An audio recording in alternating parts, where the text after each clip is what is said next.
Guyenne, un des auteurs du livre que vous avez lu. Ma partie, c'est les 3 sous-tests, le sous-test de calcul, sous-test de condition minimale et sous-test de logique. Voilà, ça c'est ma partie. Pourquoi j'ai demandé à ce qu'on vous donne le corrigé après mon intervention? Justement, je voudrais vous montrer comment on fait pour trouver la solution avant de regarder un corrigé. D'accord? Donc vous allez voir, je vais essayer de vous aider. Je pense que c'est un concours qui est difficile un petit peu dans le temps, un petit peu.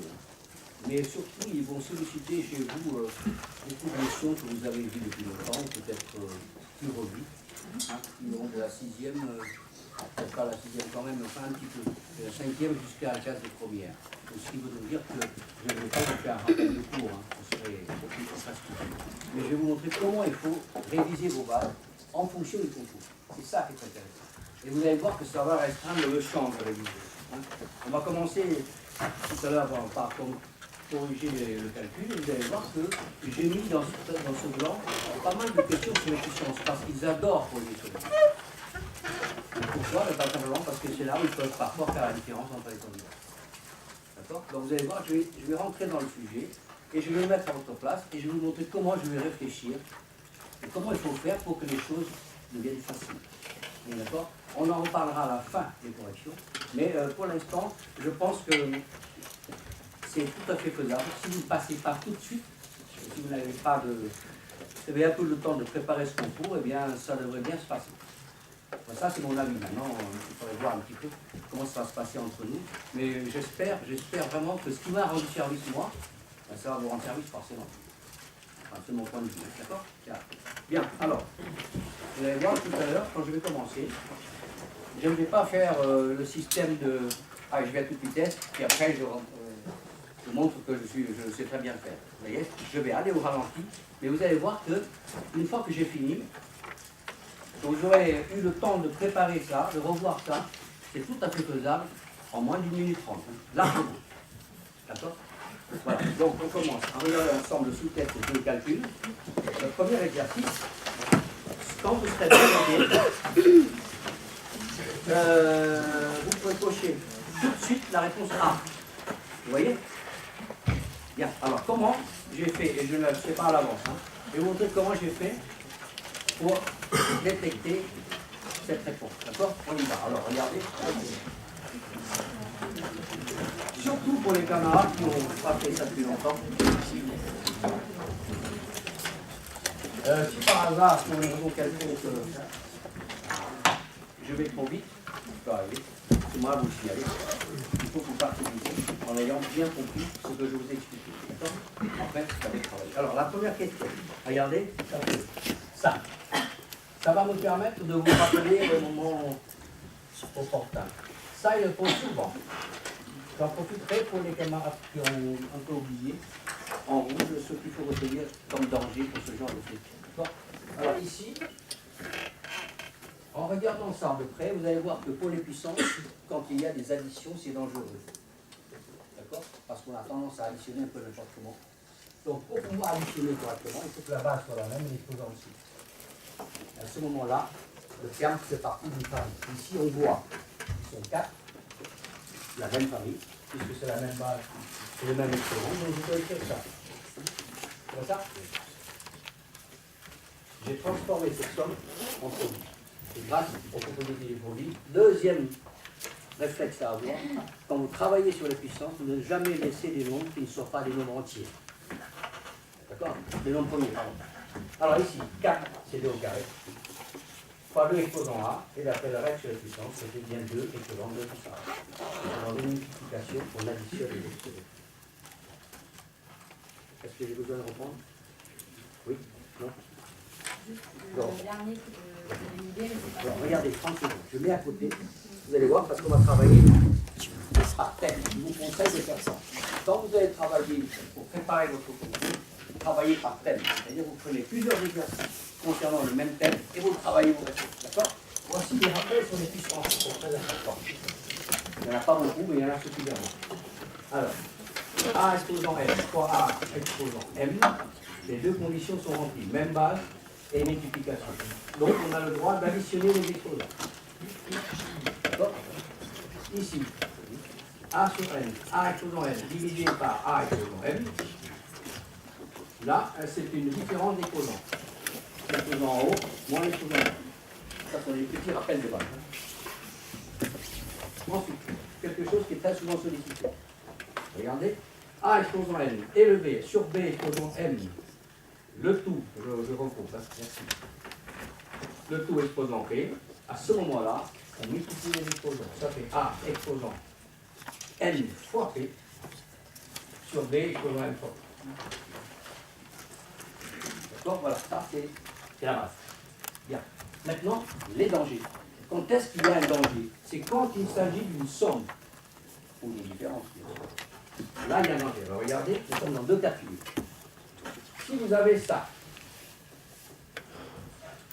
me semble évident, même si l'exposant est le même, étant donné que ce n'est pas la même base, c'est comme si vous ajoutiez un chat et un chien. En maths, ça ne marche pas. Vous voyez? Donc, il y a un danger. Alors maintenant, si vous avez ça, A exposant N, plus A exposant N, alors là, ça change un tout petit peu. Pourquoi? Parce que la base étant la même, on peut faire appel à ce qu'on appelle une factorisation que vous connaissez bien. Nous verrons les exemples que j'ai pris. Les seuls dangers, ils sont là et là. D'accord? C'est tout ce dont vous avez besoin pour l'instant. C'est qu'il n'y a même pas. Donc ça restreint le champ de révision pour les formules. D'accord? Je reviens ici. Je regarde. C'est une somme. Donc je fais attention. C'est la même base. 2. C'est le même exposant. A. Donc c'est la même famille. C'est comme si vous aviez un chien plus un chien plus un chien plus un chien, ça fait 4 chiens. Donc j'ai transformé tout de suite cette somme en multiplication. D'accord? Et le principe est le suivant. Quand vous voyez un nombre qui n'est pas un nombre premier, tout de suite vous le mettez sous forme de nombre premier. Bon, pour résumer, un nombre premier, c'est celui qui est divisé que par lui-même et par 1. Donc c'est-à-dire en général, les quelques premiers, c'est 2, 3, 5, 7, 11, etc. D'accord? Alors ici, on voit tout de suite que 4, c'est 2 au carré. D'accord? Et maintenant, je m'aperçois qu'en ayant transformé ça en multiplication, j'ai la même base et j'ai en plus la multiplication. Donc j'applique cette règle-là. 2 plus A. Et c'est ma réponse. On est d'accord? Voilà. Ça, c'est le premier contact avec les puissants. Bien. Donc, qu'est-ce qu'il faut retenir de ça pour l'instant? Qu'est-ce que j'ai sollicité ici? Ben, deux propriétés. C'est pas ça? À partir du moment où c'est le même facteur, si vous voulez, enfin le même terme, qui se ressemble, on transforme cette somme en multiplication. Après, on met sous forme de nombre premier, et ça nous donne le droit d'additionner les expressions. Vous voyez, voilà la première question, c'est la réponse A. Bien, passons à la question 2. Ah, là, c'est une petite variante, mais... Alors, je vous signale que toutes les questions qui ont été posées là, ce sont des questions qui sont du niveau de votre examen. Ce qui veut donc dire que, comme nous travaillons en même temps sous, disons, la garantie de la FNEJ, c'est l'organisme officiel pour les sujets et l'état du marin. Hein. Donc, ce qui veut dire que parfois, on travaille légèrement au-dessus pour que ce soit plus facile pour vous après. Mais ça, c'est typiquement les questions qui vont vous poser au tâche. D'accord? Donc, c'est pour donner un peu le référence. Bien, le suivant. Je peux le passer? C'est bon?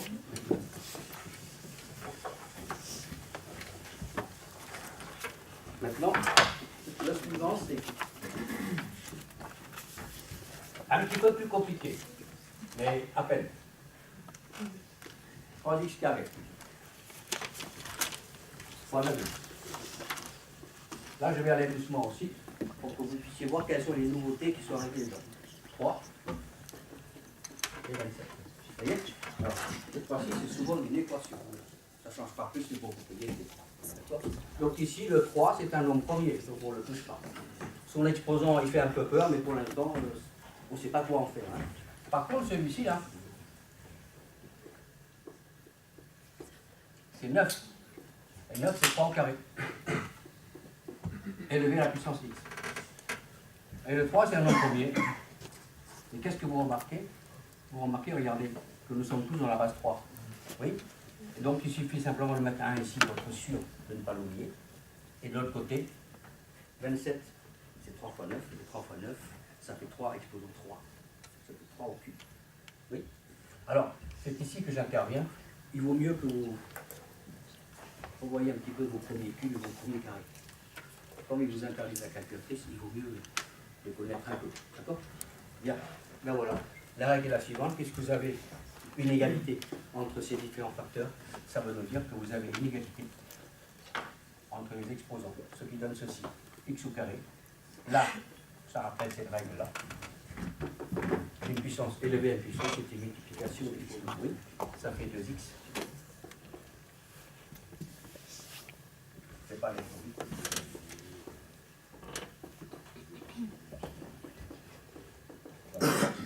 Et donc maintenant, la règle sur les puissances nous permet d'écrire l'égalité suivante, x carré. C'est comme si vous factorisez le fois, c'est pareil, je ne veux pas rentrer trop dans les détails. Donc ça donne x carré plus 2x plus 1 égale 3. Si vous transposez de ce côté-ci, on retrouve ce qu'on appelle une équation polynôme du second degré. Voilà, ça c'est le programme de problème. D'accord? Alors là, un petit rappel. Pour résoudre une équation polynôme du second degré, il faut passer par ce qu'on appelle le discriminant. C'est-à-dire B2 moins 4. Alors vous voyez, cet exercice-là, il est plus lourd que l'autre, et c'est ça, l'équilibre qu'il va y avoir entre le temps qu'on vous accorde. 1 minute 30 par question, ça veut dire qu'il y aura des questions où vous allez mettre 10 secondes, 15 secondes, et d'autres questions un petit peu plus. Oui, c'est pas grave. Ce qui compte, c'est de ne pas se faire pénaliser. On est d'accord? C'est bon? Alors, B2 moins 4 ici, ça donne. Alors, B, c'est lui, donc 2 au carré, ça fait 4. Non, moins 4 fois A. Il n'y a rien devant x carré, donc c'est 1. Je rappelle la formule générale pour ceux qui l'ont oublié. Polynôme du second degré, sa forme c'est ax carré plus b plus c. Ça c'est un polynôme du second degré. Égal 0, ça veut dire que c'est une équation polynôme du second degré. Le A il est là, le B il est devant le x et le c il est là. Ce qui donne 4, 2 au carré, ça fait 4 moins 4 fois A. 1. Fois B, fois c c'est 1. Vous êtes d'accord? 4 fois A, 1, donc ça fait, c'est moins 2, ça fait, allez, ne bougez pas, c'est moins 2 ou ça? Ah oui, pardon, excusez-moi. Voilà, c'est bon? Alors, moins par moins, ça fait plus, bien sûr. 4 fois 2, ça fait 8. Oui. Et 8 plus 4, ici, ça fait donc 12. D'accord? Je vais vous montrer parce que... Alors, on y va. 3, ça fait 2, plus 1 égale 2. C'est bon, ça fait 1 égale 3, ça fait moins 1 égale 3. Ok, ça fait 4. Pour A, pour C, c'est le suivant par plus, c'est 8 et 12. Voilà. Donc le delta ici, il est positif, oui. Alors, quand le delta il est positif, malheureusement, c'est l'un des exercices les plus longs, mais bon, il faut aller jusqu'au bout parce qu'il le demande souvent. Vous pouvez passer ça. Bon.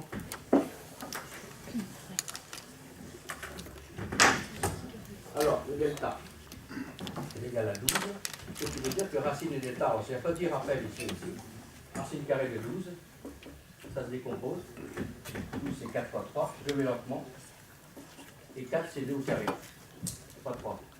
Et c'est un nombre qui est sous un radical qui a le prix pour sortir, tout ça, ça fait 2 racines. Je vérifie, parce que je n'ai pas trouvé ça. Bon, je l'ai fait tout à l'heure, non, si c'est ça. Bon, c'est un peu compliqué pour vous, mais c'est pas grave. Est-ce que je l'ai trouvé?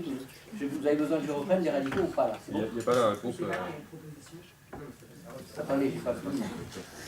J'ai pas fini.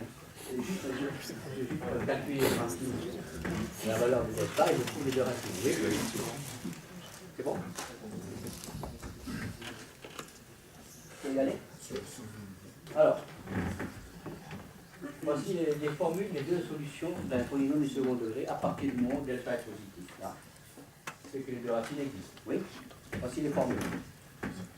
Moins b, moins racine de delta sur 2a. Et l'autre, moins b plus racine de delta sur 2a. Ça aussi. Malheureusement, il faut savoir passer.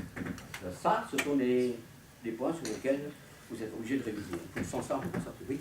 Non, le problème, c'est pas de ne pas savoir, le problème, c'est que ça forme plus Puisque 1 minute 30, on n'a que 20 minutes, ça nous comptait 3-4 minutes à le faire. Oui, mais écoutez, je Le comprends. temps, c'est le problème au Taj Mahal. Je sais, mais il vous le pose. Donc qu'est-ce qu'il faut faire? Il faut s'entraîner. Hein. Vous allez voir que dans tout le temps qui est là, il y a des moments où on peut gagner du temps, mais il y a des moments où il faut prendre son temps, mais il faut arriver au résultat. C'est ça qui va faire la différence avec les autres. On n'est pas rien, c'est un concours. Hein. Vous comprenez? Donc, bien sûr que il le pose ça, donc on est obligé de s'entraîner. Et je vous assure qu'une fois que, regardez, là, je prends mon temps pour vous expliquer, mais quand vous serez un petit peu plus rodé, oui, vous allez voir qu'en fait, ici, on transforme assez rapidement, puis on a une poisson, il faut aller le plus vite possible. C'est faisable. Hein. C'est faisable. Mais bien sûr, il faut avoir une certaine habitude. C'est vrai que, vous savez, si vous faites sur le sésame, je ne sais pas si vous ne le connaissez pas, parce que c'est pour les cultures assez vite, mais c'est pire. Hein. L'exercice comme ça, il donne 1 minute pour le faire. Alors que vous avez 1 minute 30. Mais on sait déjà à l'avance qu'il y a des exercices, mais bon, vous allez gagner du temps, et d'autres non. Vous allez laisser des plus. Et ils disent bien dans tous les concours, hein, surtout le Taj Mahal, ne vous faites pas pénaliser. Allez le plus vite possible, bien sûr, sans faire de faute. D'accord ? Bien. Alors, ici c'est bon pour tout le monde. Alors je continue à développer, mais vous verrez qu'après, alors 1 égale moins b sur moins 2, moins racine de delta, c'est ce que vous trouvez ici, donc ça fait. Regardez bien, hein, c'est celui-là, c'est un que j'ai déjà vu, si vous voulez, dans les concours officiels, le Taj Mahal, ça veut dire qu'il peut être là. C'est pas parce qu'il est un peu long qu'il ne vous donne pas. Hein. Sur 2 tas. Vous voyez? Et l'autre c'est x2 égale moins 2 plus 2 racine de 3 sur 2. Vous voyez? Voilà.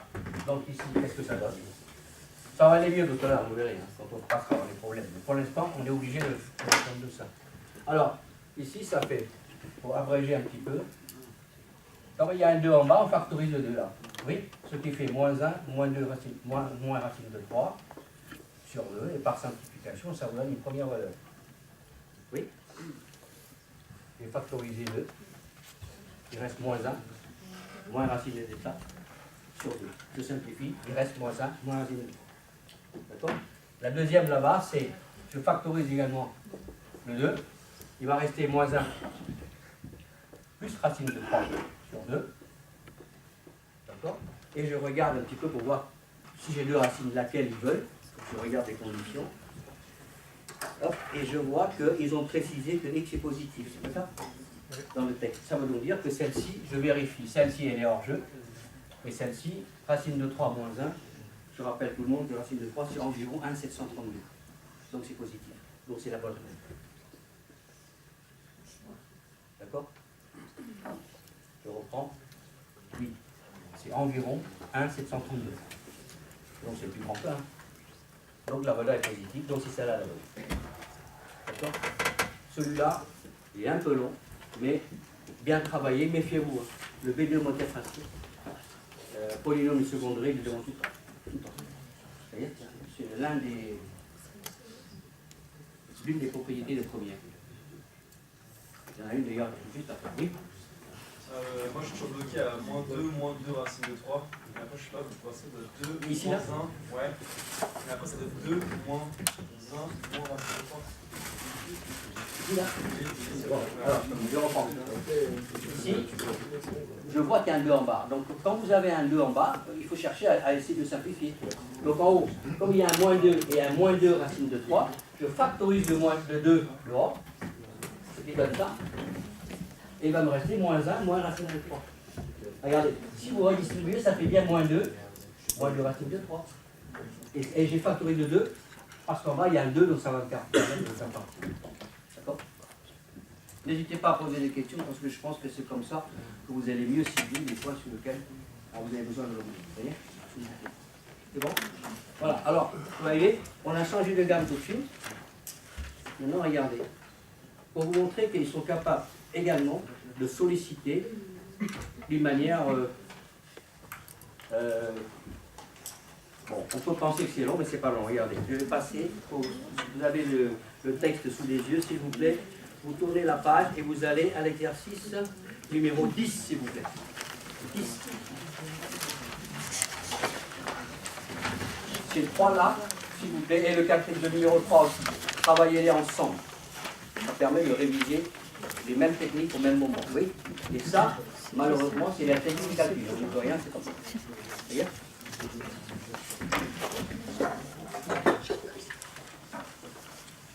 Alors vous allez me dire, mais pourquoi je parle du disque? Parce que justement, dans le disque, il va y avoir une petite chose que j'ai rappelée tout à l'heure. D'accord?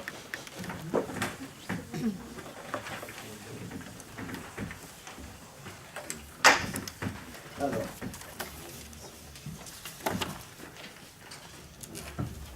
Racine carrée de 35 12 moins 7 12. Quand vous regardez ça, vous avez l'impression que c'est infaisable, mais si c'est très faisable et très rapidement. Quand vous serez bien rodé, ça marchera tout seul. 5,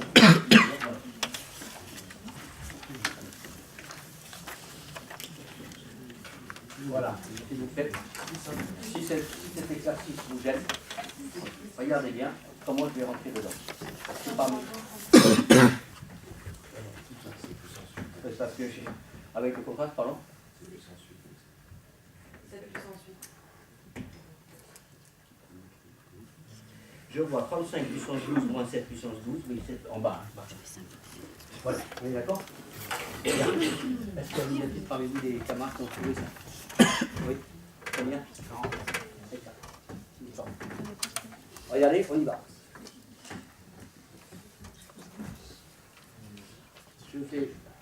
Je rentre dans l'exercice exactement comme j'ai dit tout à l'heure. Regardez, il y a un danger ici. Tu vois ça? C'est à moi. Donc ça veut dire que je fais attention. Je constate ici que pour l'instant, la base n'est pas la même. L'exposant oui, et la base n'est pas la même. D'accord? Donc, qu'est-ce que j'ai dit tout à l'heure? J'ai dit que quand vous voyez des nombres qui ne sont pas les nombres premiers, essayez de les décomposer. 35, c'est 7 fois 5. Je vais lentement. Exposant 12. Moins 7 exposant 12. Pour l'instant, il n'y a rien d'autre à faire. En bas, 7 exposant 8. Ici, on reconnaît la fameuse identité remarquable de troisième. A moins B, facteur de A plus B. Là aussi, il faut le revoir. Et ça se remplace par A carré moins B carré. Ce qui donnerait. C'est pas plus simple de plutôt de ne pas toucher à ça, de garder plutôt des produits, parce que c'est plus facile à simplifier que des sommes. Oui, mais justement, c'est ça le problème, c'est que si on cherche à garder et qu'on ne voit pas comment faire pour s'en sortir, tandis que si vous appliquez les règles que vous voyez arriver systématiquement, vous allez voir que la solution elle va venir toute seule. Regarde, je termine, après vous allez peut-être comprendre, hein, d'accord? Quitte à ne pas s'en servir, mais quand je vois ça, il faut le faire tout de suite. Ça fait 5 exposant combien? 12. Voilà. Moins 1. Et regardez, en haut, il y a le 12 qui est là. Donc c'est pas un hasard si on mis ça. D'accord? Donc maintenant, je décompose ici, et je vois que d'après la règle que j'ai rappelée tout à l'heure, ça fait bien 7 exposant 12 fois 5 exposant 12, j'ai distribué l'exposant, moins 7 exposant 12, sur 7 exposant 8, facteur de 5, 12, moins 1. Oui? Et là, regardez, je vois qu'il y a un 7, 12 là, et qu'il y a un 7, 12 là, donc je peux factoriser, ça me transforme en produit. Ça fait 7 exposant 12, facteur de 5, exposant 12, moins 1. Et voilà pourquoi ils nous ont mis ça. Vous savez? Là, ça se simplifie. Ce qui donne résultat final. En haut, 7, 12. En bas, 7, 8. Ça fait donc 7 exposant 12 moins 8. C'est-à-dire racine carrée de 7 exposant 4.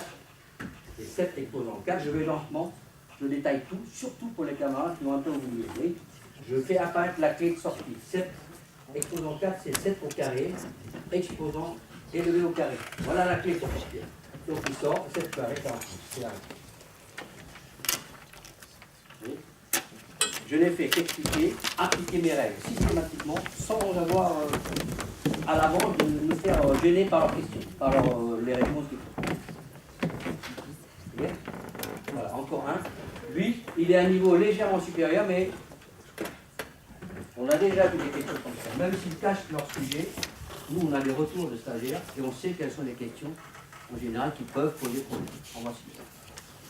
Alors, à elle seule, elle rappelle les différentes règles. Identité remarquable numéro 3, décomposition en nombre premier, factorisation, même terme, même base, même écriture.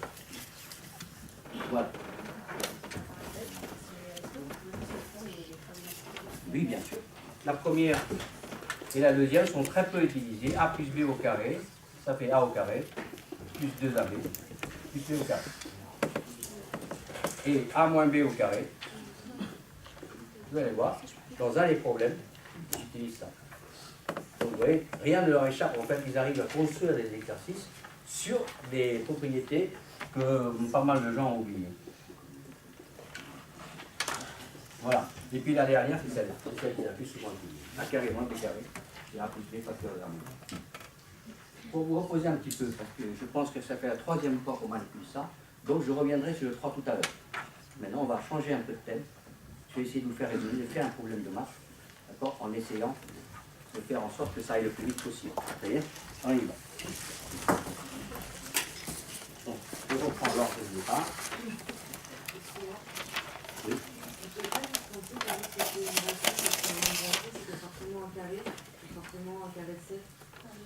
Oui, non, mais vous pouvez le penser, bien sûr. Hein. Mais si jamais, par exemple, si vous n'avez pas révisé ces techniques qui sont là, qui, au cas où, allez, ils peuvent vous donner des réponses qui ne sont pas forcément des nombres entiers. Donc il faut bien prévoir dessus. Et c'est vrai, des fois, dans certains exercices, de concours, ils vous disent, certains animateurs, ils disent, partez des réponses. Vous enlevez les deux réponses qui sont aberrantes et que vous essayez de faire la différence entre les deux. Vous voyez? Moi, je préfère vous montrer tout ce qu'il y a à faire pour que ce soit sûr du bon résultat. D'accord? Et si vous voyez que ça vaut le coup peut-être de tenter le coup de 49, faites-le. Mais je crois que c'est mieux quand même de bien maîtriser tout ça.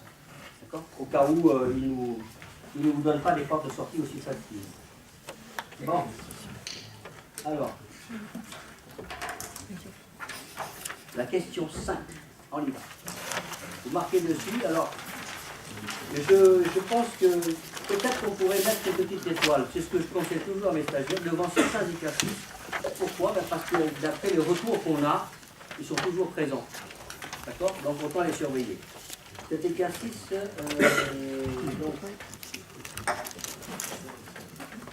c'est le 5. C'est un exercice assez classique. Pour certains d'entre vous, vous avez peut-être ça encore en mémoire. On utilise ce qu'on appelle les diagrammes de Venn. Vous savez, des patates comme ça. Pour faire ce qu'on appelle les interprétations. Donc, voici. Maintenant, écoutez. C'est le moment maintenant pour que je vous parle de ma manière de faire. Vous allez la constater très rapidement. Quand je lis un exercice de maths, moi je n'ai que 3 mots dans ma manière dans ma technique de raisonnement. 1, je traduis du français en maths. 2, je compacte l'expression, c'est-à-dire je la réduis et j'anticipe, si je peux. Vous voyez? C'est en faisant comme ça que vous allez trouver la réponse parfois, sans avoir encore lu la question. On y va? D'habitude, je fais lire, et pendant que j'entends, je traduis. Mais là, je ne peux pas le faire, donc ça va entrecoupé un petit peu. Donc vous allez me voir souvent, soit je traduis, soit je dessine. Parce qu'en dessinant, ça me permet d'aller un peu plus vite que si je n'ai pas sous les yeux des informations, soit en expression mathématique, soit en dessin. On y va. Au repas proposé par la cantine d'un collège sur 200. Voici la technique pour ceux qui la connaissent pas. Marqué ici 200. 200, c'est le total de l'effectif total de l'étude. 120 au prix des légumes. Moi, je décide. Ça, ce sont des légumes. Ce sont des enfants qui ont pris des légumes. Ils sont 120. 80 des fruits. Et bien sûr. Et 30 ont pris un peu de chaque. Ben, c'est ça. Oui. Ben, donc on dit tout de suite que ça. Si ça c'est 120, ça, ce sont les élèves. 130 ou 120 moins 30 sont les élèves qui n'ont pris que des légumes ici. 90. Et ici, 80 moins les 30 qui ont pris les autres, ça fait 50. 50 n'ont pris que des fruits, 30 ont pris un peu des deux, et 90 ont pris seulement des légumes. C'est pas ça? Je reprends. Je vois certains regards là, et je reprends. Il y a 120 qui ont pris des légumes. Parmi ceux qui ont pris des légumes, il y a ceux qui ont pris que des légumes, il y a ceux qui ont pris un peu de légumes et un peu de fruits. Voilà pourquoi il y a ce qu'on appelle, en termes de probabilité, on appelle ça les intersections, mais bon, on ne va pas rentrer dans le détail là-dessus, ce n'est pas nécessaire. Oui.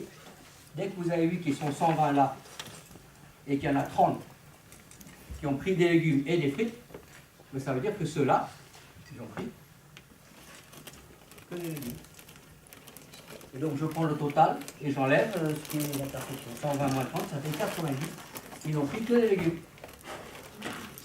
C'est bon? Allez, ben ici c'est pareil. 50 c'est quoi? 50 c'est 80 moins 30, c'est-à-dire ceux qui ont pris des frites, moins ceux qui ont pris des frites et des légumes. Ça fait 50. Vous n'avez pas remarqué? Je ne sais même pas encore ce qu'il me demande, mais c'est ce qu'on appelle une traduction logique des données. C'est comme ça. Pourquoi croyez-vous que dans les concours, y compris le Access, Sésame, Team, Tage, Mage, tout ça, pourquoi ils posent toujours des questions dessus et jamais les maths classiques? Ben, tout simplement parce que ça s'appelle des gestions de données. Ils veulent savoir si le candidat sait gérer correctement des données. C'est tout. Donc, d'accord? Ben, quelle est la question? La question est combien d'élèves n'ont pris ni de frites ni de légumes? Ben, voilà, ceux-là, ils sont là. Hein. Oui? Et voilà, vous prenez les leçons. Vous enlevez ceux qui n'ont pris que des légumes. Ensuite, vous enlevez ceux qui ont pris les deux. Et vous enlevez ceux qui n'ont pris que les fruits. Ici, ça fait donc 200, moins 50, 150. Ici, 120. 30. La réponse est 30. Il y a une autre méthode, donc on peut le faire avec un tableau, je ne sais pas si vous connaissez. Un tableau à double entrée, mais je vous conseille ça. C'est beaucoup plus rapide. Parce que le temps de placer vos tableaux à double entrée, Parce que moi j'ai fait ça. vous faites ce qui vous arrange, ce qui vous rassure. C'est ça qui est très important. D'accord? Généralement, quand il commence à parler de... Vous allez voir, tout à l'heure, vous avez pu remarquer, si vous avez travaillé un petit peu sur l'argumentation ou la logique, il faut ça aussi. Des diagrammes de Venn tout le temps. Donc, ceci dit, vous prenez ce qui vous arrange. D'accord? Vous avez des questions ou pas là? C'est bon? Ça s'appelle un diagramme de Venn. Et dans les compos, ils en font deux, ça suffit, parce que quand ils en font trois comme ça, parfois c'est un peu trop. Vous voyez? Ça, c'est connu, ça, comme exercice, hein, monsieur les consultants. C'est bon pour tout le monde? J'ai calculé rapidement, mais vous vérifiez, c'est ça. Hein. J'ai mis ensemble, j'ai enlevé par morceau ici 150 et 120, ça fait 120. Et 120 moins 90, ça fait. D'accord. Bien. Maintenant, le suivant. Mettez aussi une étoile, s'il vous plaît, sur le numéro suivant, c'est-à-dire le numéro 6. On m'en a parlé plusieurs fois. Ça fait plusieurs années que j'ai des retours. Et c'est comme ça que j'essaie de composer en fonction de ce qu'on me donne comme retour. Et bien sûr, comme j'ai constaté que dans les annales officielles, ils en parlent aussi, donc c'est pour ça que je l'ai choisi. D'accord? On y va. Toujours la même chose, regardez. Encore une fois, alors ici, j'ai senti venir le coup. Pourquoi? Parce qu'il me parle d'abord des légumes, ensuite des frites, et ensuite un peu des deux. Donc forcément, quelque chose comme ça, d'accord? Mais ce n'est pas systématique. Hein. On y va. Une colonie de vacances reçoit des enfants, dont 30% sont des filles. Enfin, si vous voyez 30% sont des filles, automatiquement, bah, les garçons, c'est 77. Vous êtes d'accord? Une sorte d'anticipation, est-ce que ça va servir? J'en sais rien. Mais moi, j'essaie d'étaler le maximum. Question suivante. Parmi les filles, 20% viennent de la région parisienne. Donc forcément, il y a 80% qui ne viennent pas de la région parisienne. C'est un peu comme un arbre de probabilité, sans que ça rentre dans le calcul de probabilité. Ce qui est aussi le cas pour 40% des garçons.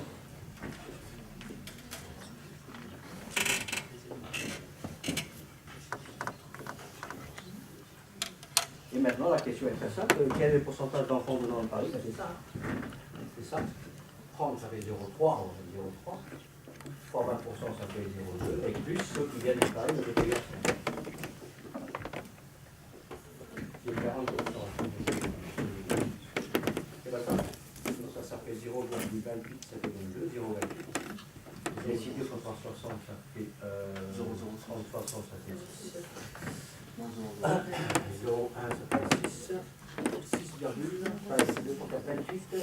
0,0, ça fait 28. Oui, je vérifie, parce que quand je vais vite, 0,3 fois 0,2, ça fait 0,06. Et on additionne tout ça, ça fait 8,4, je retiens 1, et 10, ça fait 3.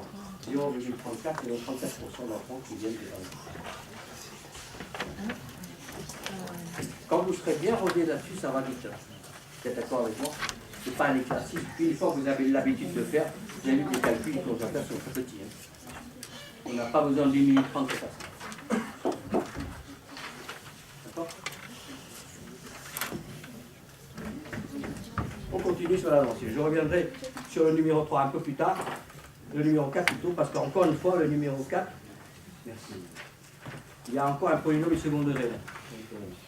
Peut-être que celui-là, vous pourriez le travailler avec le corrigé, puisque ce sera répétitif. Allez, le suivant. Ah, celui-là m'intéresse. Le numéro 7. Quelqu'un l'a trouvé par curiosité. Réponse? Combien? 15? Non, c'est 6, moi 10. Oui. Bonne réponse, 10.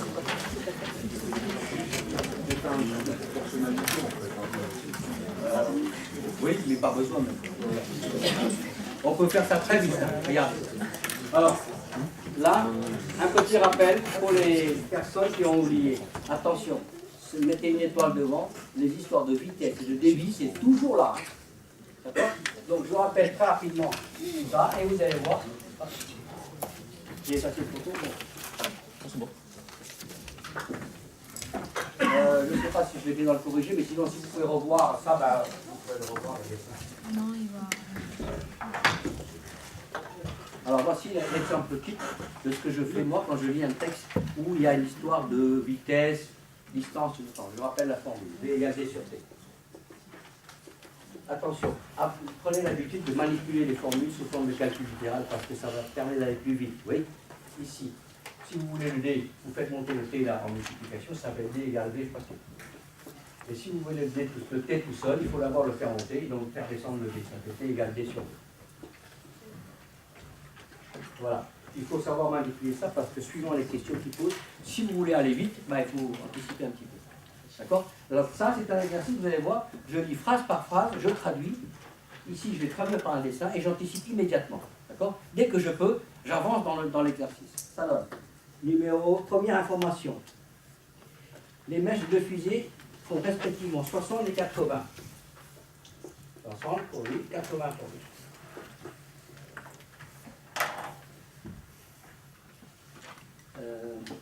La mèche la plus longue brûle 2 fois plus vite que la plus courte. Donc si la plus courte a fait V, celle-ci fait 2V. En fait, oui. On aurait pu aussi comprendre que la deuxième mèche, en fait, elle brûle 2 fois plus vite, mais non, continue en fait. Par rapport à la première, en fait. Pas, Ah, écoutez, voilà.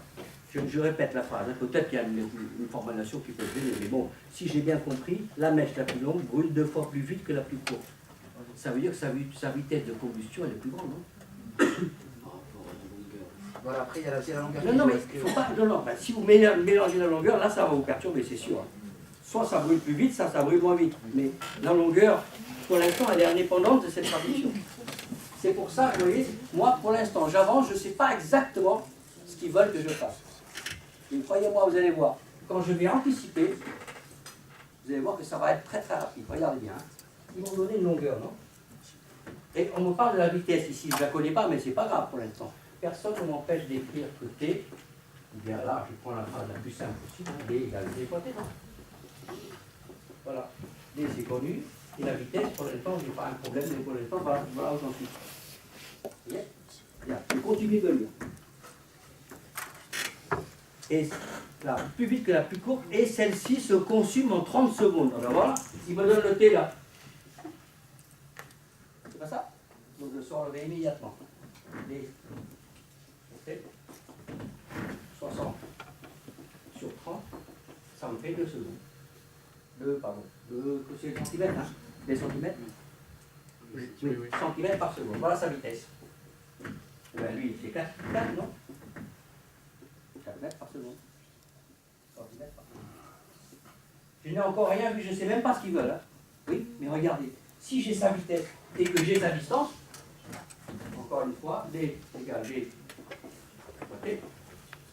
D c'est 80, V c'est 4, donc T égale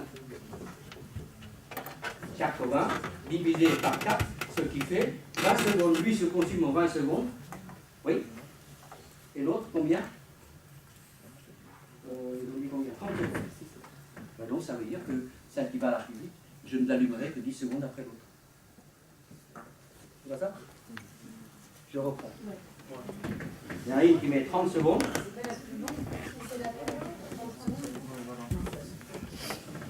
Non, il faut bien lire le texte. Bien lire le texte. Ils ont dit, non, là, j'ai conçu, fait, refait, revérifié, au point de vue compréhension de courte et longue, c'est sûr que c'est bon. Vous êtes d'accord?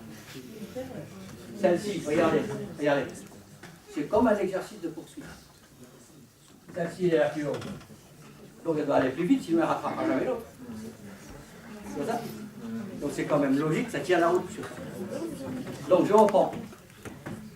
Vous avez vu? J'ai commencé à déduire, et au fur et à mesure qu'on me donne une information, j'anticipe immédiatement. Dès qu'on m'a parlé du temps en 30 secondes, j'ai sorti sa vitesse immédiatement. Puisque je n'ai qu'une formule. Cette vitesse, comme l'autre, elle va 2 fois plus vite. Donc sa vitesse, ce sera donc 2 fois 2, ça fait donc 4 cm par seconde. Maintenant que j'ai sa longueur et sa vitesse, je vais savoir combien de temps elle va mettre pour brûler. Elle met 20 secondes. Donc ça veut dire que je dois faire brûler celle-ci pendant 10 secondes, là, celle qui va m'en 10 secondes toute seule, et après j'allume celle qui va vite. Elles termineront en même temps. Au bout de 20 secondes chacune. Voilà, c'est comme ça qu'ils posent des questions. Ne croyez pas qu'ils vont vous donner juste des applications de V égale D sur 2, enfin ils savent très bien, il faut se faufiler pour essayer de vous gêner un peu. D'accord? Voilà. Ça c'était l'exercice des deux là, on est surveillé. Ils le poseront souvent. D'ailleurs, la preuve, je crois que quand on est fabriqué un juste derrière, c'est l'histoire d'un enfant qui se déplace sur un tapis. Ça aussi, j'ai mis une étoile devant. C'est plus simple, mais on utilise toujours les mêmes formes. Je ne me souviens plus du tout de la réponse, donc on va la trouver.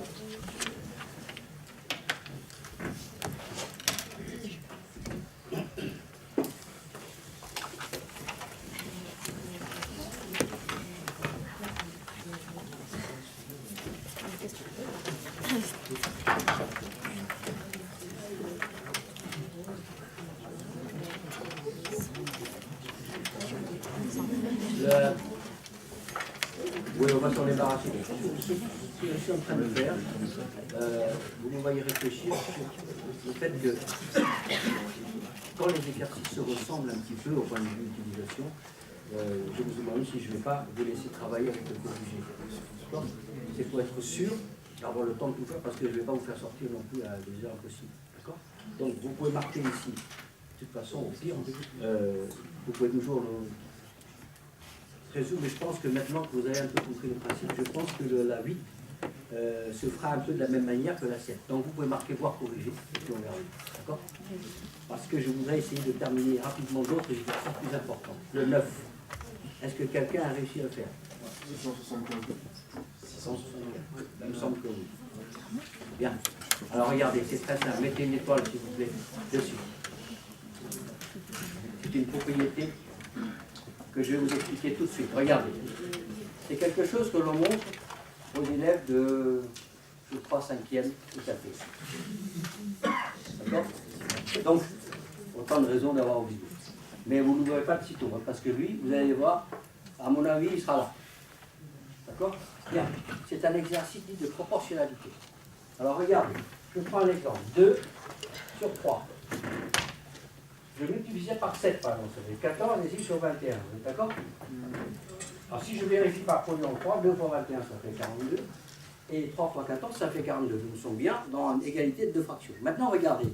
Si j'additionne ces deux-là, oui, 14 plus 2, ça fait donc 16. Et 21 plus 3, ça fait 24. Et regardez, je vais faire ce qu'on appelle la somme des numérateurs et des dénominateurs, et je vérifie. Regardez, 2 fois 24, ça fait bien 48. Et 3 fois 16, ça fait bien 48. Vous voyez? Donc ça revient à la propriété suivante. Quand vous avez A sur B égale à C sur D, c'est que ces deux fractions sont égales à A plus C sur B plus D. Voici une propriété de la proportionnalité. D'accord? Notez bien ça. Et vous allez voir que l'exercice là va sortir tout seul. Il va. Alors, le propriétaire d'une ferme perrière de Tahiti. Il a vendu 900 perles noires. 600 perles de couleur verte et 500. D'accord? Les prix des ventes, on ne sait pas. Alors, quand vous voyez ça, vous appliquez toute cette propriété. Ça donne ça, regardez.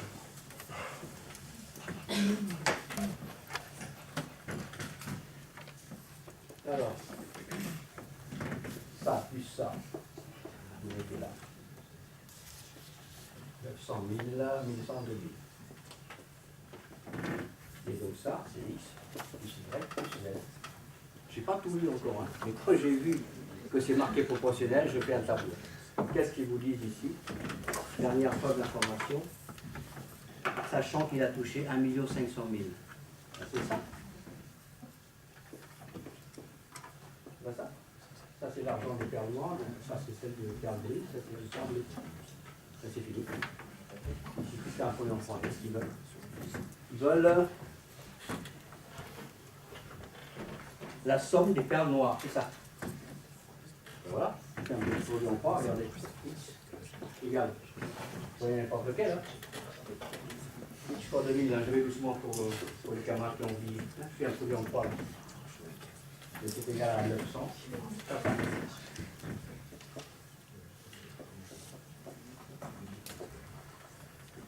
Là, ce qui veut dire que c'est égal à 900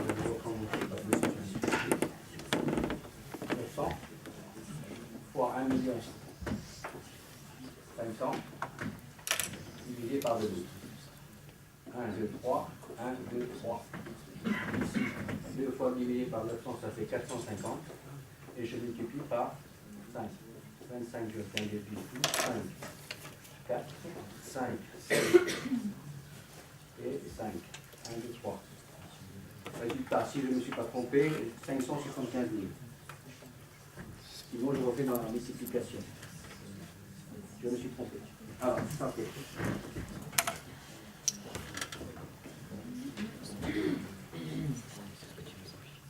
Divisé par 2000. 1, 2, 3, 1, 2, 3. Ici, ça fait bien 450. D'accord? Je simplifie 900 et 2, ça fait bien 450. Et je multiplie par 15 euros. Par 1500. 1, 2, 3, je mets les 3 euros de côté. 5 fois 5, 25, je retiens 2. 5 fois 2, 5 fois 25 et 2, 7. 4 fois 5, 20, je retiens 2. 4 fois 1, 4 et 2, 6. 675. Est-ce que c'est la bonne réponse? Oui, c'est la réponse E. Voilà. Monsieur, moi, vous pouvez le faire voir à l'œil aussi. 900 sur 2000, on savait que c'était proche de la moitié. Donc 675, c'est un peu moins que 750. Oui, juste à l'œil, c'est comme le temps, c'est ça. Vous pouvez faire ça à l'examen, il n'y a aucun problème. Non, non. Si vous voulez, mais bien sûr, hein. Si vous avez l'impression que vous êtes sûr de votre résultat et que c'est à l'œil, il n'y a pas de problème. Le problème, c'est que parfois, pour éviter justement ce raisonnement un petit peu trop rapide, parfois, il donne des valeurs qui sont très proches. Donc, méfions-vous, c'est tout. Donc moi, mon boulot, c'est consiste à vous rappeler certaines propriétés pour être sûr que vous arrivez au résultat. Voilà. Le reste. Et franchement, quand vous avez fini ça, regardez, moi personnellement, si je regarde l'exercice comme ça, j'habite sur les 4 je ne m'occupe pas du reste. Je m'occupe juste de la case qui vous intéresse, bien sûr. Mais quand on sait que ça se passe comme ça, c'est plus facile. Et vous avez raison, si on peut aller vite et juste, autant le faire, oui. En fait, c'est pour la question 8, parce que c'est en train de voir un peu à droite à gauche et on n'a pas les mêmes réponses du tout. Donc peut-être que La vie, oui, on va le faire. au moins la réponse pour savoir. Oui, bien sûr, on va le faire, c'est un truc. D'accord? Très bien. Bon, c'est bon pour tout le monde là ici? Voilà, ça c'est une propriété à ne pas oublier. Petite propriété, et vous allez voir que comme par hasard, cette propriété-là, vous allez le retrouver tout à l'heure en exercice sur le débit. Alors je ne sais plus si c'est dans les conditions minimales ou autre, mais... Bon, alors, sur votre demande, donc on revient sur le 8. Oui.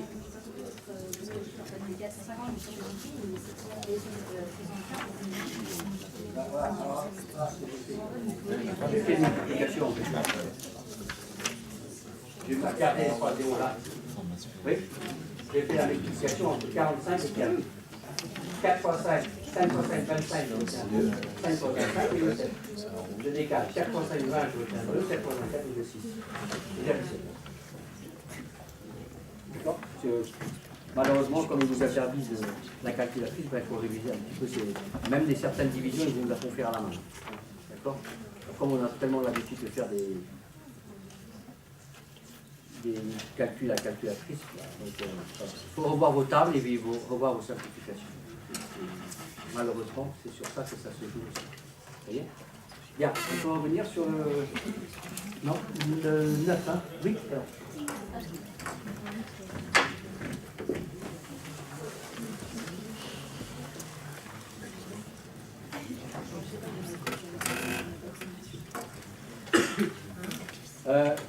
Pour vous donner une petite idée, le sous-test le plus long à faire, c'est le 2. Parce que les conditions minimales, il y a une technique pour ça. On n'est jamais obligé d'aller jusqu'à la fin pour le calcul. Il suffit de détecter les différentes possibilités. Oui, mais il y a toujours un moyen de contrôler. Par exemple, si vous avez un système d'équation à des inconnus, vous savez comment on fait pour savoir s'il y a une solution ou pas? Oui, dans un système, on a traduit dans un système. Et on nous demande, voilà, une fois qu'on a vu qu'avec un système à 2 inconnus, on peut trouver la solution. Mais c'est pas sûr, hein, parce qu'il y a des fois des systèmes qui ne donnent pas de solution. Oui. Bon, il y a une petite technique, vous savez, c'est un peu comme un calcul matriciel. On fait un petit premier en croix, on vérifie tout de suite. Si c'est égal à 0, c'est qu'il n'y a pas de solution.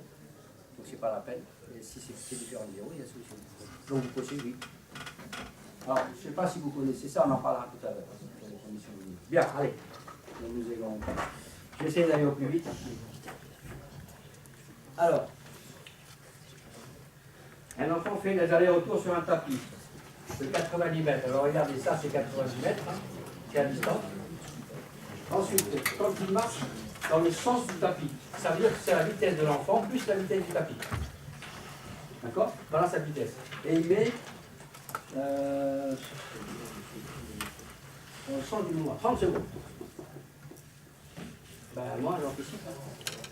La distance est 90, le temps c'est ça, donc la vitesse de l'enfant plus la vitesse du tapis. V est égal à D sur T, c'est ça? Ça fait 90 sur 30. Et 90 sur 30, je simplifie, ça fait 3. Donc les deux vitesses, la somme des deux vitesses, ça vaut 3 mètres par seconde, c'est pas mon problème. Vous me suivez? Maintenant, s'il marche contre le tapis, ben c'est forcément ça. Et s'il arrive à marcher, c'est que sa vitesse est plus grande. Ça fera VE moins VT. D'accord? VE moins VT, distance est toujours 90, mais cette fois-ci, je crois que le temps a changé.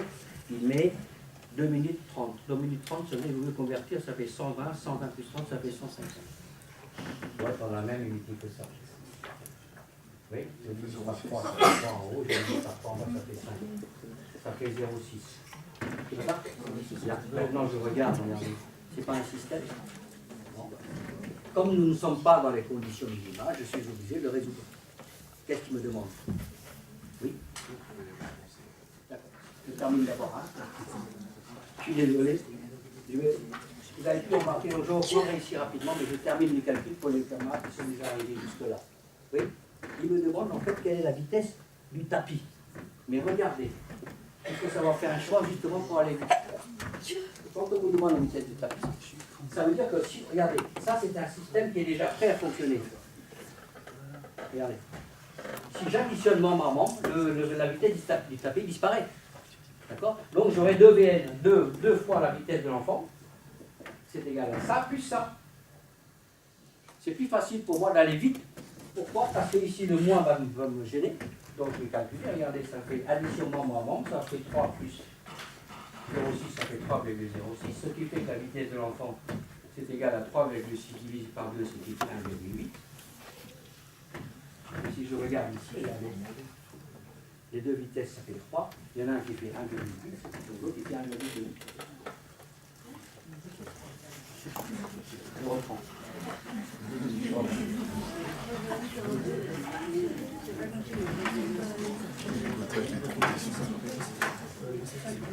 Alors écoutez, l'avantage, moi je prends un peu mon temps, j'essaie d'aller vite pour ne pas vous retarder, mais l'avantage de ça par rapport aux conditions minimales, c'est que les conditions minimales, ça ira beaucoup plus vite. Pourquoi? Parce que c'est à peu près les mêmes mécanismes mathématiques, mais nous ne sommes pas obligés de calculer jusqu'au bout. Donc une fois que vous avez détecté quelle est l'expression qu'il faut choisir, ce sera plus rapide. Voyez, donc j'ai essayé de prendre mon temps, mais la preuve c'est que dès que j'accélère, il y a des camarades qui sont gênés, donc je reprends. Regardez, traduction. Quand un petit garçon marche dans le même sens que le tapis, d'accord, le tapis mesure 90 mètres ou autre, c'est pas mon problème. Si on additionne les deux vitesses, parce qu'il marche en même temps. Donc ça veut dire que le temps qu'il va mettre, lui, pour faire les 90 mètres, c'est 30 secondes. Donc la vitesse, la formule, c'est quoi? C'est la somme des deux vitesses est égale à la distance divisée par le temps. C'est toujours la même formule. Et égale D sur T. Donc je traduis.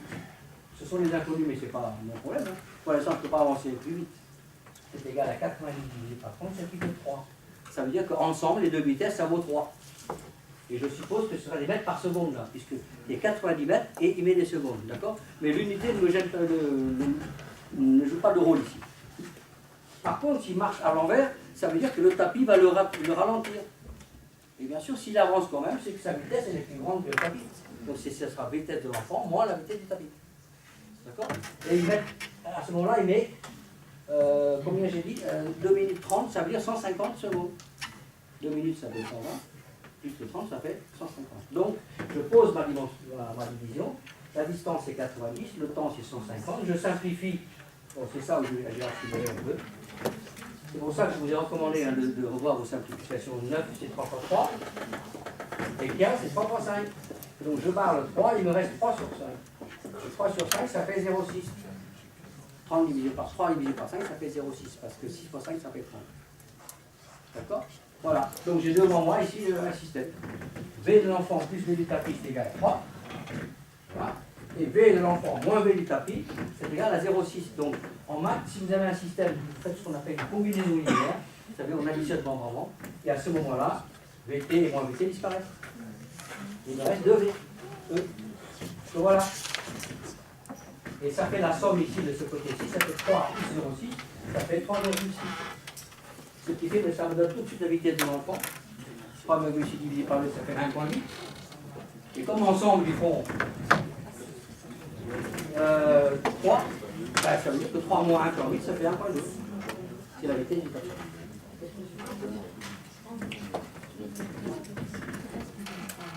Parce que tu vois, regarde, quand on additionne ça, là, ça fait 2V. Donc après, il faut diviser par 2 pour avoir le V. Voilà. J'espère que j'ai revenu la bonne réponse, c'est 1,2. Voilà.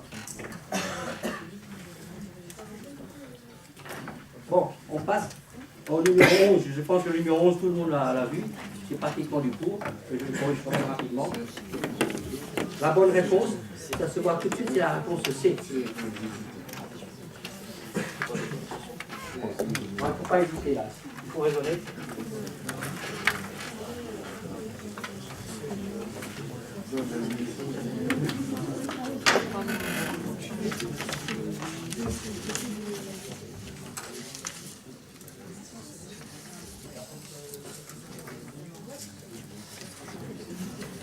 Bon, regardez.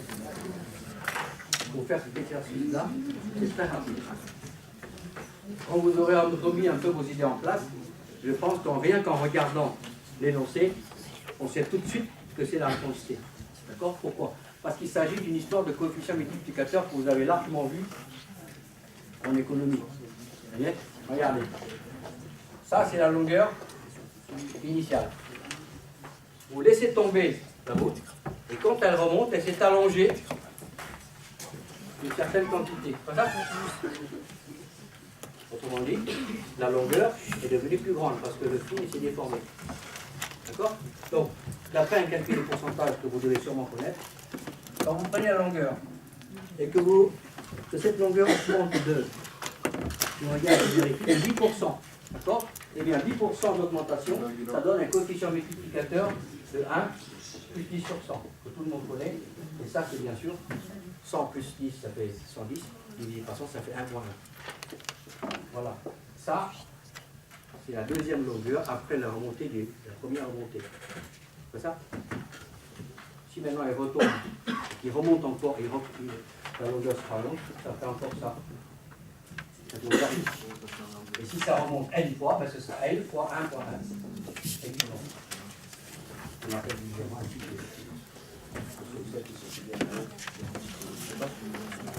Donc c'est la bonne réponse. Allez, on arrive presque à la fin. Alors, mettez s'il vous plaît une étoile devant le 12. C'est pas juste une formule qu'on doit connaître. Si. Voilà, là par exemple. La La réponse formule du code. 4 tiers de pi archéréage. C'est la formule du code. Non. Ça, c'est une aucune formule. Ça. La formule du cône, c'est 1 tiers de pi archéréage. C'est la formule du code, je me trompe. Et la formule de la sphère, c'est 4 tiers de pi r3. Non, je vais faire. Non, c'est pour répondre à votre camarade, parce qu'il a demandé si c'était la formule du cône. Non, ça c'est le résultat justement de la combinaison. Voici les rappels nécessaires. Volume d'un cylindre. Pi à carré H. Ça c'est ce qu'on appelle l'air de base. Vous allez voir tout à l'heure, je peux vous introduire des petites choses ici qu'on n'a pas eu le temps de faire, mais bien sûr ça a été mis dans certains blancs que j'ai mis dans le texte. Mais voilà, on ne peut pas tout faire. Hein. Mais vous avez cette histoire-là. Ils ont, depuis 2 ans, un retour en arrière sur la géométrie. Ils se sont aperçus qu'en géométrie, c'est là où ça faisait beaucoup de différence entre les candidats. Donc ils en rajoutent de plus en plus. C'est pour ça que, vous savez, c'est ça le principe du concours. Ils essayent de gêner le maximum de gens. Ben, si vous révisez tout ça, vous serez moins gêné. C'est ça que je vous le rappelle parce qu'ils peuvent demander. Alors, la sphère. Volume de la sphère. 4 tiers de pi r au cube. Volume d'un cône. 1 tiers de pi r carré h. Le volume de la pyramide, ça ressemble aussi. C'est 1 tiers aussi. Et la pyramide, en général, c'est une base qui est soit un triangle, soit un quadrilatère. Donc ce sera plutôt R de base forme. Si sa base c'est un carré, bah, ça sera C au carré. Et si c'est un rectangle, c'est une ça peut être. Oui. Vous voyez? Bien. Et comme par hasard, ils ont coupé ça et ça. D'accord? Alors je regarde, je lis le texte, et moi, dès qu'on me parle de volume, des cônes, ça je dessine. C'est la meilleure manière pour moi pour voir. Oui? On y va. Un sablier à la forme de 2 petits cônes identiques. Alors tout le monde sait coller le cône, hein? Le sablier. Donc 2 cônes. Il faut faire très attention parce qu'ils nous piègent souvent avec les hauteurs. Hein. Donc la hauteur du cône, c'est ça. Hein. Comme il y en a 2. Alors, le cône identique a le même sommet, le même rayon R et la même hauteur H. Donc ça c'est H. Ça c'est H, je dessine très rapidement, de façon à ne pas m'embrouiller, c'est tout. On y va? Bien. On met ce cône dans un verre cylindrique de même rayon. Ben voilà. On met ce cône à l'intérieur d'un cylindre, d'un verre. Oui? Donc voilà, ça c'est le liquide coloré là. C'est ça? Donc pour trouver le volume du liquide coloré, il faut prendre le volume du cylindre. Moi, le volume des deux du sablier. C'est-à-dire le volume des 2 cônes. C'est ça? Et on va appliquer les formules. Ici, regardez, quelle est la hauteur du cylindre? C'est 2H. Vous avez vu? Parce qu'ils ont dit H, c'est la hauteur d'un cône. Donc la hauteur du cylindre, c'est 2H.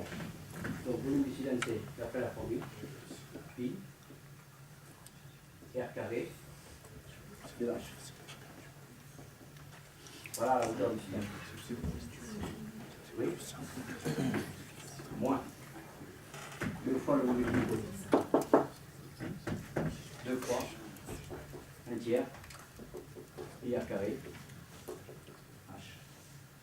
Et regardez, encore une fois, quand vous avez des exercices comme ça où il faut du calcul de littérature, pensez à factoriser s'il vous plaît. Regardez.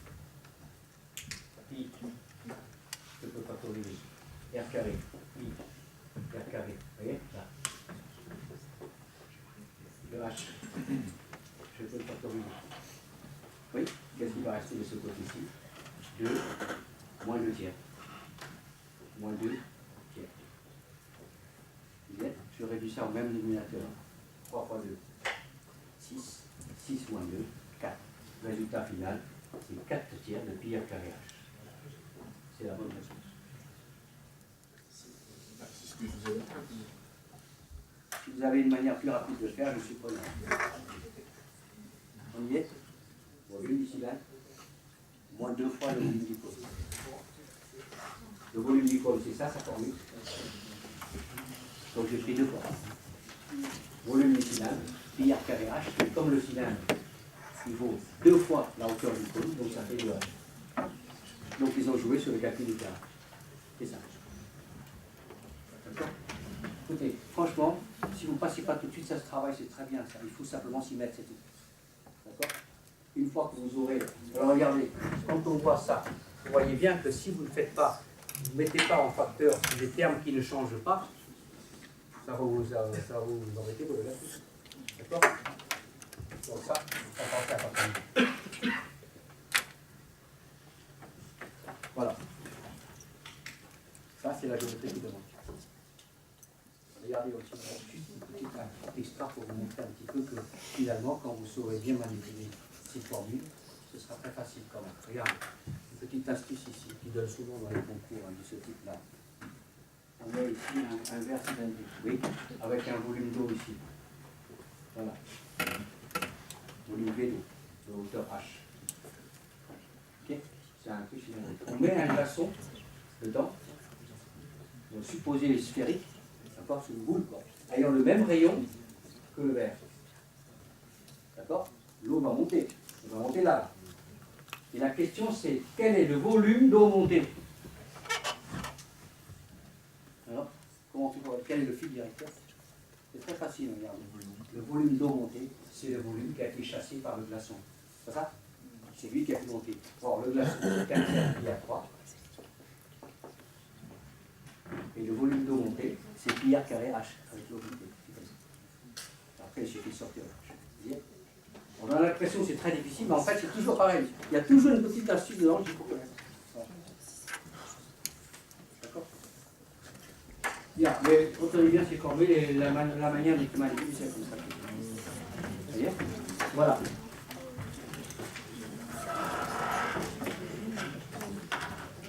Bien. Dites-moi. Mettez-moi 2 étoiles sur l'exercice numéro 14. Je serais curieux de savoir si quelqu'un l'a trouvé. Combien? Bravo. C'est ça. Moins 23,2. C'est exact. On va le faire ensemble.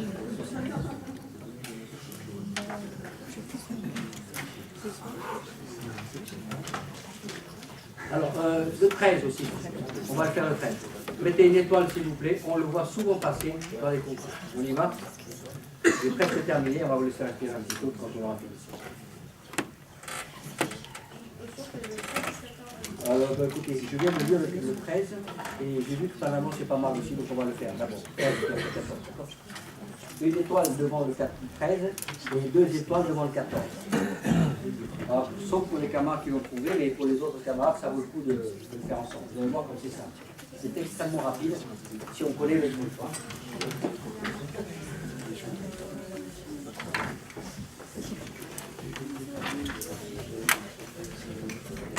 Alors voilà, l'exercice qu'on va faire ensemble, qui est le numéro 13, là c'est la technique de raisonnement, d'accord? Donc, je vais peut-être demander à une camarade devant de lire pour vous montrer qu'en fait, tout va se jouer dans la traduction. Et ce que je disais tout à l'heure, je traduis, je réduis et j'anticipe si je peux. On y va? Est-ce que tu peux me lire en haute voix? Comme ça m'évite de regarder sans arrêt un peu des reflets. C'est l'exercice numéro 13. Regardez bien, hein. J'écoute la phrase et je traduis au plus juste pas mal. On y va? Je suis l'aîné d'une fratrie de 3 garçons. Oui. Dans 5 ans, nous aurons Attends, ensemble 3 garçons. Oui. Bon, il y a l'aîné, il y a le cadet et il y a le benjamin. On est d'accord? Ensuite. Dans 5 ans, nous aurons ensemble. Regardez, j'ai entendu dans 5 ans. Ben, chacun va avoir 5 ans plus. Vous voyez? Il ne faut pas se laisser embrouiller par eux. Dans 5 ans, ça veut dire que tout le monde va prendre le 5. Ensuite, la phrase. Nous avons ensemble 60 ans. Voilà la traduction. C'est pas ça? 5 plus 5 plus 5, ça fait 15. Je passe de l'autre côté, ça fait moins 15, 60 moins 15, 40. Première relation. A plus C. Plus B. 45. C'est un exercice qui fait traduire à 3 inconnus. Qu'est-ce que j'ai fait? 5 plus 5 plus 5, ça fait 15. Je passe de l'autre côté, ça fait moins 15. 60 moins 15, 45.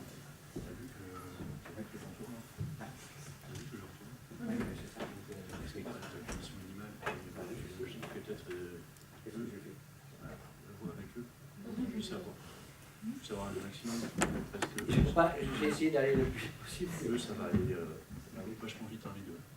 François et Jean-Luc ça va prendre une demi-heure, une demi-heure. Essayer de panacher un peu comme sur une animal, un peu de logique. Parce que là, quand même, on va finir. D'accord. J'ai peur qu'il y en ait un qui s'en aille et qui rate une partie. Voilà, une partie. Bon, on va faire comme ça, d'accord? Comme vous avez déjà un corrigé, ici, donc éventuellement... À la toute fin de la séance, on vous donnera un corrigé. On peut vous le donner, mais le truc c'est que si vous soyez attentif à la correction, passez pas votre temps à corriger votre copie, c'est dommage de ne pas suivre chaque intervenant. C'est ça le... Écoutez, je pense que c'est ce qu'on va faire. On va basculer. Je vais vous donner quelques conseils pour faire un ou deux exercices pour les chaînes minimales, d'accord? Et ensuite, je vous donnerai aussi quelques conseils très précis pour faire les logiques. Et comme ça, on pourra passer. Alors, vous voyez ça là? Vous avez vu? Ça, c'est une école. Traduisez bien au point de vue français. Oui, une fois que vous aurez un système d'équations à 3 inconnus, ben vous regardez sur le corrigé. Je vous ai montré comment on fait pour trouver. Celui-là? Oui, bien sûr. On termine ça et après on va changer un petit peu. Bon, j'ai essayé de ne pas d'aller vite, mais comme je vois qu'il y a quand même pas mal de personnes qui ont un peu de mal à suivre, l'intérêt c'est aussi quand même que vous compreniez un petit peu ce qu'il est fait. Parce que quand vous allez lire le corrigé, sur le corrigé, c'est pas. Dans le corrigé, vous ne pouvez pas savoir exactement comment j'ai fait pour traduire. Mais maintenant, vous avez une petite idée. Deuxième phrase, tu peux terminer? Il y a 3 ans. Oui, il y a 3 ans, donc ça fait moins 3 pour tout le monde. Hein. Oui. La somme des âges de mes 2 frères est Oui, égale top. au mien. Oui. Encore une information supplémentaire. Vous voyez? J'ai attendu, et quand ils ont dit la somme de mes 2 frères, j'ai additionné ça. J'ai dit c'est égal au mien. Donc ça va faire ici. Ah, moins 3 et moins 3, on dirait moins 3 plus bas. De chaque côté, hein. Si vous bougez, ben, il y a plus 3. Ils sont pas, donc un A égale. Ici un C, moins 3 plus B, voilà. Voilà une deuxième relation. Et comme ils sont 3, ben, il faut 3 relations. La dernière phrase. Alors, c'est la plus difficile celle-là. Oui. Lorsque le cadet aura mon âge. Lorsque le cadet aura mon âge. Ça veut dire que la variation, c'est moi moins mon cadet. Oui. Lorsque le cadet aura mon âge, c'est donc la variation d'âge, c'est bien moi moins mon cadet. C'est ça qui est un peu délicat, oui. Que Benjamin aura l'âge actuel du cadet. Voilà. C'est ça? On passe les 2C de l'autre côté, ça fait 2C égale A plus B. Voilà. Maintenant, vous faites ce que vous voulez dans le système, vous remplacez, vous isolez, et ça sort la solution. Là, vous pouvez regarder sur le corrigé, j'ai bien expliqué. Mais je n'ai pas expliqué ça. Ça, vous savez pourquoi on a fait A moins B, A moins C et C moins B, d'accord? Vous voyez? Bien. Bon, même sur l'exercice numéro 14, là, je crois que je l'ai bien expliqué, et le 13 aussi, le 15 aussi. Donc, normalement, sur le corrigé, ce sera bien détaillé. Alors, la réponse, tu la regarderas, parce que moi, je n'ai pas calculé, donc tu la regarderas sur le corrigé. D'accord? Je crois que peut-être 8 ans, quelque chose comme ça. Enfin bon, c'est sur le corrigé. Là, vous voyez, le corrigé, à partir d'ici, il est détaillé, donc vous comprendrez. Et c'est ça que je voulais faire avec vous. Bon, allez, on part en condition minimale. Alors, écoutez-moi 30 secondes. Combien il reste de temps? D'accord, ici, 5 minutes. Parfait. Ça me va. Bon, de toute façon, franchement, s'il y a vraiment dans le texte là, si vous rencontrez les difficultés lorsque vous préparez, bien vous envoyez un mail à chez vous, en l'attachant à mon nom. Et il me transmettra. D'accord? Évidemment. Généralement, comme je suis assez occupé, donc c'est sous 48 heures. Mais si je peux le faire, je le ferai. Donc, il n'y a aucun problème. D'accord? Voilà. Allez, on passe aux conditions minimales. Alors, vous connaissez ce principe ou pas? Oui? Est-ce que j'ai besoin d'en parler ou pas? Non. Bon. Voilà, ça c'est une réponse claire et nette. En termes clairs,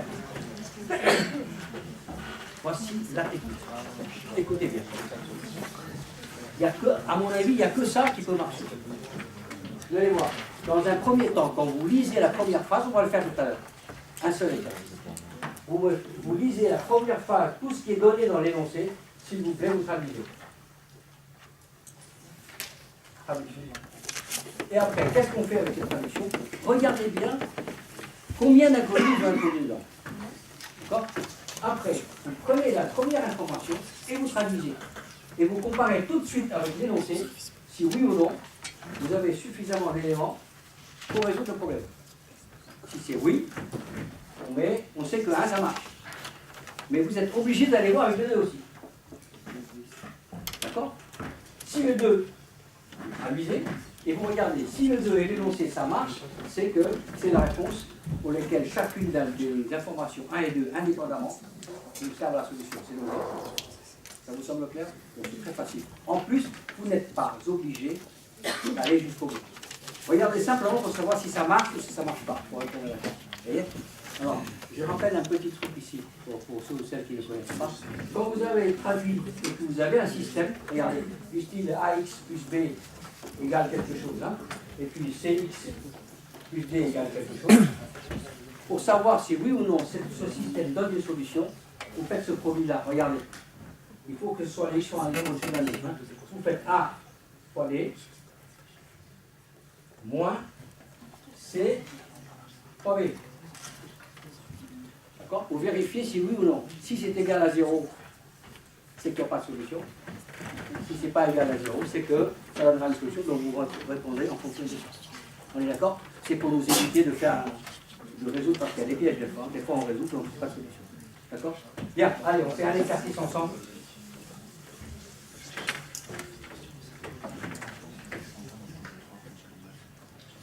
Oui, quand tu veux, mais je te prends.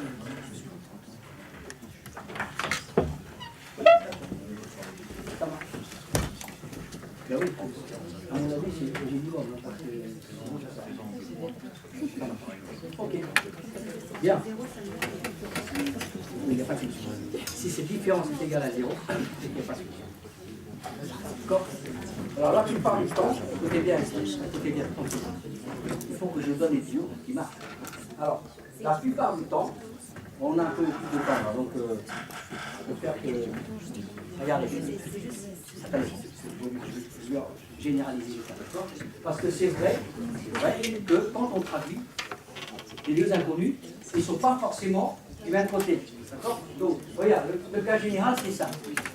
AX plus BY, donc les deux inconnus sont du même côté, égale quelque chose. D'accord? Et l'autre, c'est A'X, c'est une autre solution, plus B'Y, encore un autre coefficient B, et c'est égal à C'. C'est ça, c'est souvent comme ça que ça apparaît. C'est pareil. Vous faites A fois B',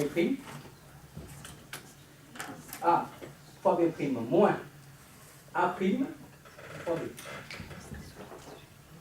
Voilà. Si c'est égal à 0, pas de solution. Si c'est différent de 0, vous cochez oui, on peut. C'est ça. C'est ça. L'avantage des conditions. Allez, on va essayer tout de suite. Quelques-uns. On a le temps de faire un ou deux, donc on va le faire.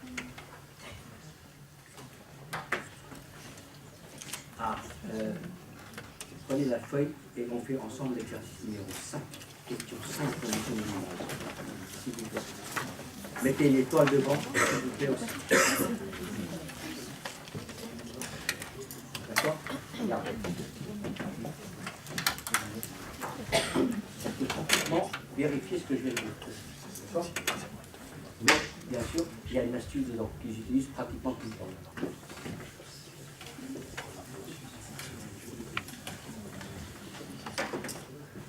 Tiens, je vais vous demander si tu peux me lire le texte, comme ça je traduis en même temps. Ça peut pas? Tu peux me lire le texte? Numéro.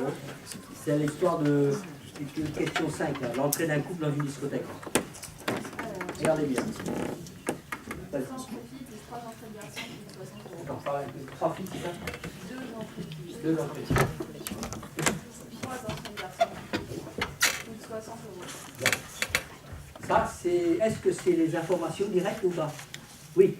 Ils ont posé la question, directement la question. Quel est le prix d'entrée d'un couple? Donc ça veut dire qu'il n'y a rien à traduire. Oui. Première information, la voici. Dites-moi. Est-ce qu'on peut répondre à la question avec le 1? Non. Forcément, une équation, 2 inconnus, ça ne marche pas. Oui. Donc je sais déjà, à mon avis, que peut-être avec la deuxième, ça marche. Mais c'est pas sûr. La deuxième. 3 entrées de filles 3 entrées filles. plus 2 garçons Oui. égale 50.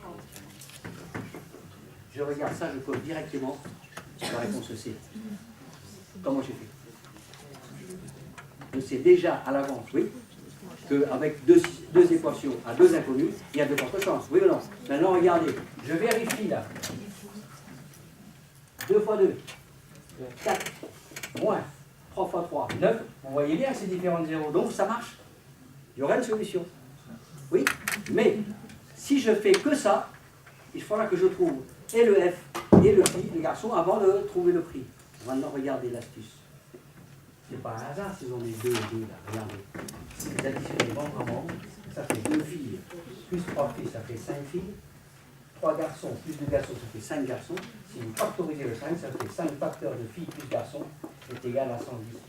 Vous avez vu, le prix d'entrée d'un couple, c'est 110 divisé par 2, il reste 1, 22 euros. Vous avez vu? Qu'est-ce qui m'a mis la puce à l'oreille? C'est quand je vois 2, 3, 2, 3, ça, vous factorisez, ça sort directement à la gueule. Ils n'ont pas demandé l'entrée d'une fille, hein. Ils ont demandé l'entrée du couple. C'est bien fille plus garçon. Très astucieux cet exercice. D'accord? Et bien sûr, la réponse C, on a besoin des deux. Et vous avez vu, je n'ai pas eu besoin d'aller jusqu'à chercher puisqu'on me demande si c'est possible de répondre. Oui, voilà. Et là, on a eu beaucoup de temps. Donc la technique, c'est ça, s'il vous plaît. N'oubliez pas. Hein. D'ailleurs, quand vous allez travailler votre corrigé, je vous conseille de travailler dans ce sens-là. Maintenant qu'on a fait pendant un certain temps cette technique de traduction, ce serait pas mal de le refaire avant de regarder le corrigé. Là, ça va vous aider à voir si vous avez fait un pas en avant sur cette histoire de traduction. Vous voyez? Donc je répète, condition minimale, c'est on traduit les notés, et ensuite on traduit le 1 et on regarde. Et ensuite on traduit le 2 et on regarde. On est d'accord? Si vous mélangez, il y a des fortes chances pour ce soir l'embrouille. Maintenant, je vais vous aider pour le très rapidement. Là, vous n'avez pas besoin de moi. Vous avez juste besoin de quelques conseils pour la logique spatiale et la logique des. Je vous donne ça. Regardez les corrigés, c'est très bien expliqué. Sauf que ce qui n'est pas expliqué, ce sont les conseils que je vais vous donner maintenant. Donc notez bien ça, d'accord?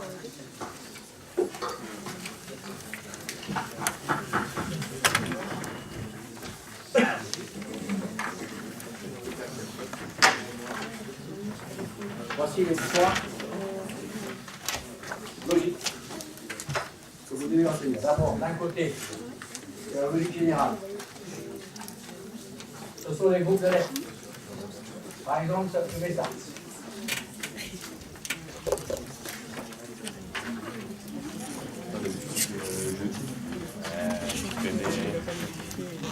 Il n'en reste que 3 minutes. Hein. Donc vous allez voir en 3 minutes. Je pense que les personnes qui ont été gênées pour faire la logique, vous allez mieux vous en sortir. Vous allez voir. C'est toujours le même système. Voici les groupes en question. Regardez. Je prends ça. Voici les techniques d'approche. Quand il s'agit de lettres, souvent c'est ceci. Ça se passe entre la première lettre et la dernière lettre. Oui. Et ça peut être dans le sens dans l'ordre alphabétique avec des sauts de lettres. Par exemple, Ça c'est A, ici c'est C. Ça fait A, B, C, autrement dit ça fait Q. On considère ça comme un taux de lettres. Oui. Donc c'est comme ça qu'on surveille. Il faut regarder la première et la dernière. Et quand c'est comme ça, c'est que dans la ligne horizontale, dans la logique horizontale, ça se passe pour la lettre du milieu. Vous me suivez ou pas? Regardez bien, vous verrez. Je répète, suivez bien, hein, parce que ce sont des conseils. C'est comme ça que vous allez trouver la plupart des réponses que vous n'avez pas trouvées. Quand ça marche ici, c'est souvent les deux lettres à l'extérieur. Oui. Alors, dans la logique horizontale, ça se passera avec la lettre du milieu. Soit ils sont en plus 1, soit ils sont en plus 2, soit ils reculent. Vous me suivez? Oui. Ça va dans l'autre sens si jamais c'est au milieu. Bien sûr, c'est pour ça que ça aide, il faut regarder, il faut savoir où regarder. D'accord? Voici une autre technique très souvent utilisée, dans l'horizontale surtout. Regardez. C'est toujours 3. Hein? Ça se passe comme ceci, regardez. Première lettre, ici. Ça peut être les premières lettres qui se suivent dans l'ordre. Bon, ça, on connaît. Maintenant, il faut faire ça, regardez. Première lettre, dernière lettre. Dernière lettre, première lettre. Première lettre, dernière lettre. Vous voyez, ce genre de trucs, c'est toujours les mêmes, c'est ça qui est rassurant. Ils ne vont pas faire des trucs introuvables. Il y en a, hein. Certains auteurs font des bouquins qui sont introuvables. On regarde par exemple de la neige, certains avec des 4 ou 5 grandes lettres, en 1 minute 30, c'est impossible. Donc on table sur le basique. Le basique, c'est ça. D'accord? Bien. En ce qui concerne les chiffres, attention, ça peut être parfois des carrés et des cubes. Par exemple, ça, regardez, ça. Vous avez vu? Le nombre formé par les deux êtres à l'extérieur, c'est le carré de celui qui est au milieu. Ça se joue toujours de cette manière-là. Les deux à l'extérieur, le carré, ou bien le cube. Ensuite, vous pouvez avoir aussi ce qu'on appelle des multiples. Ça, vous le connaissez, non? Les multiples de 2, les multiples de 4, les multiples de 3. Je rappelle rapidement, pour ceux et celles qui ont oublié. Un nombre n est divisible par 2 si son chiffre est divisé pair. Un nombre n est divisible par 3 si la somme de ses chiffres est divisible par 3. Un nombre est divisible par 9 quand la somme de ses chiffres est divisible par 9. Quand un nombre est divisible par 9, il est forcément divisible par 3, mais ce n'est pas le contraire. Hein. Regardez, 27 c'est divisible par 9, donc c'est divisible par 3. Mais 15 c'est divisible par 3, mais ce n'est pas divisible par 9. On y est? Un nombre est divisible par 4 quand le nombre formé par le chiffre des dizaines et le chiffre des unités est divisible par 4. D'accord? Et voici la dernière nombre. Un nombre est divisible par 11 si, généralement, la somme des deux extérieurs, je donne un exemple, 3 et ici 6, ben, ça donne le chiffre du milieu. 396, regardez, 3 plus 6, ça fait bien 9, ça veut dire que c'est 36 divisé par 11. Multiplié par 11, vous voyez? Ils utilisent souvent ça dans les lignes horizontales avec les Il y a un deuxième cas aussi, la somme des chiffres est égale à 11, par exemple pour 220, oui. Avec un multiple de 11, là c'est facile. Voilà. Quand tu vois 220, tu sais que c'est un multiple de 11. C'est moins facile quand c'est comme ça. D'accord? C'est pour ça que comme ce sont souvent des groupes de 2, de 3 chiffres, ils ne vont pas chercher trop d'histoire, mais ils vont attirer votre attention sur ça. Donc, méfiez-vous du 11. Hein. Le 11, il est très souvent utilisé. il est même tombé une fois là même. Regarde, un exemple. Un chiffre est divisé par un nombre est divisé par 4 si le nombre formé par le chiffre des dizaines et des unités est divisé par 4. Exemple. 48. Tu as vu? Il y a plein de bancs. Tu regardes ça là. 48, c'est bien divisé par 4. Bon, donc ça veut dire que tu peux faire ta division, ça marche. Si ça fait comme ça, regarde. 4 tout seul, c'est bien divisé par 4, mais 14, non. C'est pas la peine de le faire, ça ne va pas tomber juste. Voilà, je vous souhaite toutes les chances du monde. On était un peu rapide, mais je pense que sur ça, le corrigé que j'ai fait est très détaillé, donc avec des flèches, avec des dessins, donc ça vous aidera. Mais pensez à cette technique-là, c'est comme ça qu'il faut regarder. Allez, bon courage.